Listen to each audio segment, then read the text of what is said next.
की बात है, इस्राएल देश में एक महान योद्धा उत्पन्न हुआ गोलियत। उसकी लंबाई और शक्ति किंवदंतियों का हिस्सा थी। चमचमाती बख्तरबंद में लिपटा एक विशाल भाला लिए जो आकाश को चीरता प्रतीत होता था, और एक ढाल जिसके सामने सबसे साहसी दिल भी कांप उठते थे, वह देखने में ही भयावह था। उसकी जाति, फलिश्ती लोग उसकी उपस्थिति से और भी साहसी हो गए थे। वे घाटी के एक ओर डेरा डाले बैठे थे और इजरायलियों को युद्ध के लिए ललकार रहे थे। घाटी के दूसरी ओर इजरायली सेना भयभीत होकर खड़ी थी। उनके दिल भय और निराशा से भर गए थे, क्योंकि उनके बीच कोई भी ऐसा न था जो इस राक्षस का सामना करने का साहस कर सके। हर दिन 40 दिनों तक गोलियत सामने आता। उसकी गर्जन वैली में गूंजती, एक आदमी को चुनो और उसे मेरे पास भेजो। यदि वह मुझसे लड़कर मुझे मार डाले तो हम तुम्हारे अधीन हो जाएंगे, लेकिन यदि मैं उसे हरा दूं और मार डालूं तो तुम हमारे अधीन हो जाओगे और हमारी सेवा करोगे। यह चुनौती हवा में तैरती रही, अनुत्तरित और भारी। इसी इजरायली सेना में एक चरवाहा बालक था, दाविद। वह आकार में छोटा और उम्र में युवा था, परंतु उसका दिल अतुलनीय साहस से भरा था। वह यिशै नामक व्यक्ति का सबसे छोटा पुत्र था और उसके पिता ने उसे अपने बड़े भाइयों के लिए भोजन और सामान लेकर सेना शिविर में भेजा था। उसी दिन जब दाविद वहां पहुंचा, उसने गोलियत की गरजती आवाज़ सुनी, मानो धरती हिल उठी हो। उसके भाई उसे वापस भेजना चाहते थे, क्योंकि वे उसकी सुरक्षा को लेकर चिंतित थे, लेकिन दाविद अडिग था। उसका मन धर्म के अपमान पर जल उठा था।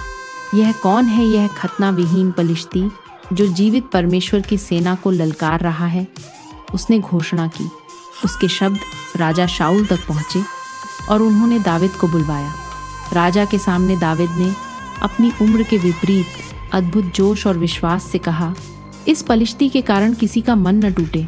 आपका दास जाकर उससे लड़ेगा। राजा शाऊल आश्चर्यचकित रह गए। उन्होंने दाविद को अपनी बख्तरबंद पहनने को दी, लेकिन दाविद ने उसे अस्वीकार कर दिया। वह भारी और असुविधाजनक थी। दाविद ने युद्ध के उपकरणों में नहीं, बल्कि अपने विश्वास और अपने हाथों की कला में भरोसा किया। अपनी लाठी हाथ में लेकर और नदी से चुने हुए 5 चिकने पत्थरों को अपनी थैली में डालकर दाविद युद्ध भूमि की ओर बढ़ा। गोलियत ने उस युवक को देखकर ठहाका मारा।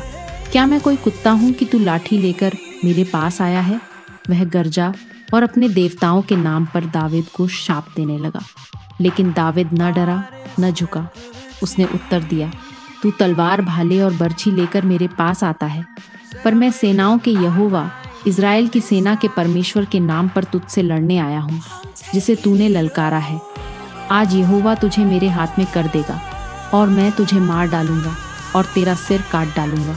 फिर दाविद ने गुलेल में एक पत्थर रखा और पूरी शक्ति से घुमाकर छोड़ दिया। पत्थर सीधे गोलियत के माथे पर जा लगा और वह जमीन पर गड़गड़ाहट के साथ गिर पड़ा। पलिश्ती स्तब्ध खड़े रह गए। दाविद दौड़कर आगे गया, गोलियत की तलवार उठाई और उसके सिर को काट डाला। युद्ध की दिशा पलट गई। इजरायली सेना आगे बढ़ी और पलिश्तियों को पूरी तरह से हरा दिया। दाविद की विजय एक किंवदंती बन गई, विश्वास की शक्ति और धर्म की जीत की अमिट गाथा।